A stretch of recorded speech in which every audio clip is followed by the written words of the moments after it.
Meski dalam surat edaran Wali Kota Palembang melarang pedagang kaki lima atau PKL untuk berdagang di kawasan Benteng Kuto Besa atau BKB Palembang, dari pantauan PAL TV pada Kamis 14 Desember 2023, masih saja terlihat sejumlah PKL yang berdagang seperti biasa di kawasan BKB.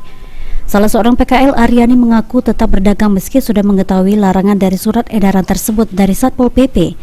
Para PKL sendiri masih berdagang lantaran untuk memenuhi kebutuhan sehari-hari. Sekiranya ada peraturan dari Pemkot itu tidak masalah, Bu, ya? Iya, tidak tahu juga. Iya. Katanya tidak boleh, katanya saya 5 Maret. Iya. Turun kami ke ini, dermaga. Iya. Turun dulu, Bu, katanya ini nak dikosongi katanya sih. Tertib katanya, Bu, ya? Turun kami, yuk kita ini kan bicara kita ini lagi dembeknya barang kita. Iya. Kami turun di dermaga, turun galong di sana. Sementara itu, salah satu pengunjung BKB, Messi Fabiola, merasa kesulitan mencari makanan maupun minuman ketika para PKL tak berjualan di sekitar kawasan BKB. Pada tanggal 11 Desember ini kan Pemkot udah ngeluarin peraturan bahwa PKL nggak boleh lagi di BKB, ya, Mbak. Tanggapan Mbak sebagai pengunjung gimana, ya, Mbak?